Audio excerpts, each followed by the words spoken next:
एक चुभता हुआ, सुलगता हुआ वाक्य बता रहा हूँ। लोग बोलते हैं, उदाहरण के तौर पर लैला और मजनू के बीच की बात करता हूँ।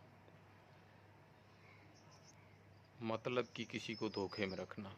वो पहले वाले लैला मजनू नहीं, आज वाले की बात कर रहा हूँ। लैला ये कहती है कि मैं तुझसे प्यार बेइंतहा करती हूँ, पर उसमें दिखता कुछ भी नहीं। उसके बावजूद दावे के साथ कहती है कि मैं तुझसे प्यार बेइंतहा करती हूँ। इसी जगह मुझे एक गालिब साहब का एक शेर का एक नज़म याद आ रही है कि गैर के खत को लिए साथ फिरता है, गर पूछे कोई तो छुपाए ना बने। इस लाइन का मैं आपको अर्थ समझाता हूँ। जो महबूब अपने महबूब से बिछड़ के गैर हो चुका है, अभी भी उसका खत अपने साथ लिए एनी टाइम साथ में घूमता है, और कोई पूछता है तो उसको छुपा लेता है, और छुपाने से भी बात नहीं बनती है। मतलब कहने का चीज़ जो जाहिर होनी है वो जाहिर होकर रहती है। तो मेरे कहने का मतलब ये है, अगर इंसान के अंदर हृदय में अगर प्रीत और प्यार है, वो ठीक बाहर से छुपा सकता है, पर उसके आँखें, होठ, चेहरा, शरीर का हाव भाव है ना, वो सब कुछ बिना बोले बता देता है। अब आगे वाले व्यक्ति को अपन धोखे में रखें और उसको ये हर बार हर वक्त दिलासा दिलाएं, नहीं यार ऐसी नहीं बात है, मैं तुझसे बेइंतहा प्यार करता हूँ। पर प्यार करते तो दिखना तो चाहिए ना, उसके संकेत मिलने चाहिए, उसका कुछ एहसास आगे वाले व्यक्ति को होना चाहिए। तब आगे वाले व्यक्ति को एहसास और महसूस होता है। और सबसे तो ज़्यादा महत्वपूर्ण बात यही है, प्यार दिखाया नहीं जाता है, प्यार जताया नहीं जाता, प्यार तो खाली महसूस किया जाता है। और महसूस करने के लिए आगे वाले के पास वो चीज़ें होनी ज़रूरी है। और ये ऐसी बातें हैं कि इस बातों को झूठ मूठ अगर बना भी लें तो ये बनेगी नहीं, क्योंकि ये प्रकृति के अंदर एक ऐसा ही एहसास है जो सबसे न्यारा और अलग है। इसमें कुछ मिलाना भी चाहें तो इसमें मिलावट नहीं कर सकते हैं, क्योंकि प्यार एक पवित्र एहसास है जो किसी के बीच में अपन उसको जोड़ सकते हैं। किसी के बीच में प्रत्येक जीव होना चाहिए, एक पेड़ पौधा है ना, उसके बीच में भी अपन उसको जोड़ सकते हैं। इस बात को कोई नहीं मानेगा। मैं मेरी ज़िंदगी का एक आपको वाक़या बता रहा हूँ। मेरे घर के पीछे मैंने कुछ पौधे लगाए थे। पौधे लगाए, उनका मैं देख रेख पूरी तन मन से करता था, और रात को एक एक दो दो तीन तीन बजे तक अगर पानी आता उसको मैं पानी पिलाता। प्रत्येक दिन उससे बातें करता, प्रत्येक दिन उसके आसपास घूमता करता। जब तक ये मैं करता रहे, पूरे के पूरे पौधे हरे भरे खिलते हुए हमेशा दिखते। ज्यों ही मेरा घर से अलग रहना हो गया, और कुछ ही साल में सारे के सारे पौधे सूख गए। आज उनमें से सिर्फ 3 और 4 बचे हैं, वो भी सूखने की कगार पर आ चुके हैं। तो दुनिया इन चीज़ को माने या ना माने, मैं इन बातों को मानता हूँ, और इन चीज़ों से मैं वाकिफ़ हूँ, और इस वाक़ई से मैं गुज़र चुका हूँ। मैं ये कहता हूँ, जहाँ सच्चा प्रेम है वहीं ईश्वर भी बसता है। ये बात को याद रखना और नोट करना। सच्चा जहाँ प्रीत प्रेम प्यार है वही ईश्वर है, वही ईश्वर की वासना है, उसमें ही ईश्वर बसता है। इसीलिए तुम किसी समझदार व्यक्ति को धोखे में नहीं रख सकते हो। बस अंतर इतना, शीशा टूटता है तब आवाज़ आती है, मगर दिल टूटता है आवाज़ नहीं आती है। इसी से जुड़ी एक आपको और महत्वपूर्ण बात बता रहा हूँ। एक व्यक्ति था, 2-3 साल किसी कंपनी में अपने जॉब पर दिलो जान से, ईमानदारी से और अच्छी उसने मेहनत की, और उस कंपनी में उसने शोहरत अच्छी पाई। पूरा काम संभालने लगा कंपनी का, और हर प्रकार से कोई भी काम होता तो प्रत्येक वर्कर उनसे पहले बात आकर के काम की सुलह करते थे। काफ़ी समय हो गया, वक्त बीतता गया। एक वक्त ऐसा है कि उसने कंपनी से गुहार लगाई कि इतने साल बाद मेरी कोई पगार नहीं बढ़ी है, कृपया मेरी पगार बढ़ाए। तो उसकी कोई बात सुनवाई नहीं हुई। एक दिन उसने सोचा कि आज मैं कंपनी जाना बंद कर देता हूँ। ठीक है, उसने 2 दिन कंपनी गए नहीं, बिना बताए घर में बैठ रहे।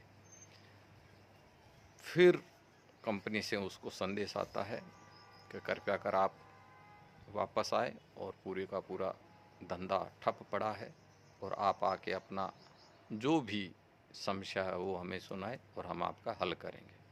ठीक है, वो व्यक्ति वापस वहाँ जाता है, पूरी समस्या अपनी सुनाता है और उसकी समस्या यही थी कि हमारी सैलरी, तो उसकी जो सैलरी उसके हिसाब से जो व्यक्ति मांग रहा था उससे भी 1 और 2 गुना ज़्यादा बढ़ा दी। तो उस आदमी को बहुत खुशी हुई और उसने वापस नौकरी पर जाना शुरू कर दिया। फिर काफ़ी समय बीतने के बाद में उसको लगा कि अब तनख्वाह मेरी फिर बढ़नी चाहिए। वैसे करते करते उसने फिर वही जो पहले काम किया वो दूसरी बार किया।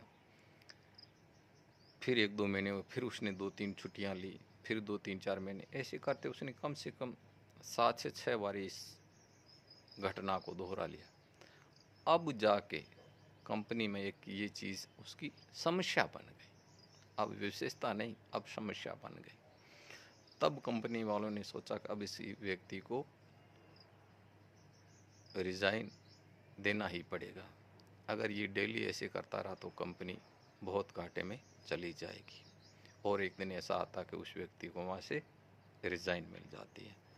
अब इस बात का उदाहरण मैं दोबारा वापस आपको रिपीट करके सुनाता हूँ, ध्यान से सुनिए। यही बात औरत और आदमी के बीच में लाता हूँ। एक आदमी एक औरत को बड़े प्यार से हर वक्त हर चीज़ उसकी हर ख्वाहिश पूरी करता है और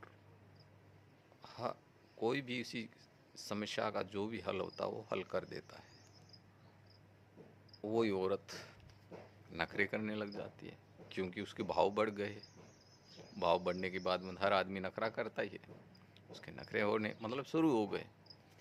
धीरे धीरे इतने बड़े के सीमा उसकी जो हद थी वो पार हो चुकी थी। अब उस व्यक्ति के दिमाग में वो प्यार नहीं समस्या बन गई थी। प्यार तो खत्म हो चुका था, वो क्या बन गई? समस्या बन गई। और समस्या का हल जब तक नहीं करते हैं तब तक आदमी चैन से नहीं जी पाता है। धीरे धीरे वो औरत उस व्यक्ति के दिल से निकल गई थी अंदर से, क्योंकि आदमी ने को एनी टाइम परेशान रखा। फिर व्यक्ति ने डिसीजन लिया और पूरा सोच विचार के बिना बोले बिना शोर किए अपनी बड़ी समझौती से आखिरी डिसीजन पर आने पर उस व्यक्ति ने उस औरत को हमेशा के लिए छोड़ दिया। तो कृपया कर जो स्त्रियां हैं वो इस बात को ध्यान रखें। और दूसरी बात ये भी है, आदमी घर में कमाता है, घर चलाता है, दुनिया की हर समस्या से लड़ता है। अगर औरत घर में कमाने लग जाए और पैसे लाने लग जाए, थोड़ी सी उसे किसी भी बात की शोहरत और मान्यता मिल जाए तो उस औरत की मुंह से जो अल्फाज निकलते हैं, उसकी वाणी बोलो, उसका लैंग्वेज बोलो, उसका व्यवहार बोलो, सब कुछ चेंज होने लग जाता है। क्यों? उसको लगता है कि अब तो मैं महत्वपूर्ण हो चुकी हूँ, मैं विशेष बन चुकी हूँ। पर उसको ये पता नहीं कि मैं ज़मीन किसकी ज़मीन पर खड़ी हूँ। हमारे गांव में क्या होता है, कुछ औरतें, कुछ क्या ज़्यादातर सब अनपढ़ी ही है। अगर एक औरत अपना नाम लिखना सीख जाती है ना तो फिर उसकी अकड़ देखो, फिर उसका एटीट्यूड देखो, फिर उसकी चाल देखो, फिर उसका मतलब हर एंगल से उसका चलना बोलना बैठना उठना फिरना एटीट्यूड देखो तो मतलब आदमी हैरान हो जाएगा। क्योंकि उसने अपने नाम लिखना सीख लिया है। इसलिए मैं कहता हूँ, जो घड़ा पानी से भर जाता वो झुलकता नहीं है, और जो आधा घड़ा होता है ना, वो हमेशा यूं यूं झुलकता रहता है। तो ये क्या होता है, आधा अधूरा ज्ञान होने के बाद में क्या ऐसे झुलकने लग जाती है कि जो हम हैं वो हम ही है। और फिर इनका ईगो तो देखो, हाय तौबा। मैं ये अकेले में बैठ के ये कभी कभी नज़रिया देखता हूँ तब मुझे हंसी आती है। बाकी मैं ज़िंदगी में बहुत ही कम हंसता हूँ, क्योंकि मैं फालतू में किसी भी चीज़ पे हंसना भी उचित नहीं समझता हूँ कि सब कुछ प्रकृति का बनाया हुआ है, और सब कुछ प्रकृति से चीज़ें उत्पन्न हुई है। जो जिस हवा से सांस आप ले रहे हो, उस हवा से मैं सांस ले रहा हूँ। जो जल आप पी रहे हो, वही जल मैं पी रहा हूँ। जिस पृथ्वी पर आप खड़े हो, उस पृथ्वी पर मैं ही खड़ा हूँ। तो फिर इसमें बड़ा और छोटा और अहंकार, अभिमान होने वाली कोई बात नहीं है। पर कुछ लोग हैं जिनके मानसिकता में मूर्खता बैठ जाती है, तो उसको फिर निकाल पाना भी एक असंभव जैसा हो जाता है।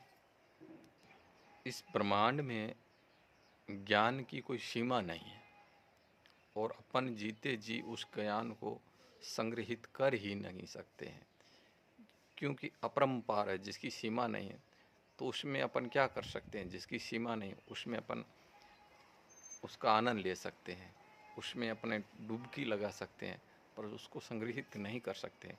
और ऐसा भी नहीं सोच सकते हैं कि जो अब है वो सारा मुझ में ही है। नहीं, ये अगर ऐसा अगर सोच लेते हैं तो अपनी एक मतलब मूर्खता बन जाती है।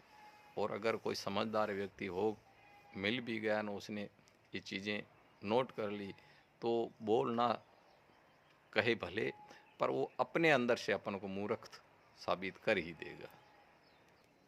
इसीलिए कहता हूँ, समझदारी रखें, अपने सर्वश्रेष्ठ अपने घर में अपने पति को सम्मान करें, उसकी इज्जत करें, उसका आदर करें, उसकी बातों का पालन करें, तो आपका उचित रहेगा। अगर औरत अपने पति को राजा बना कर रखती है तो पत्नी भी रानी बन जाती है, और अगर पत्नी अपने पति को गुलाम बना के रखती है तो पत्नी भी गुलाम की बीवी बन जाती है, वही गुलाम ही बनती है।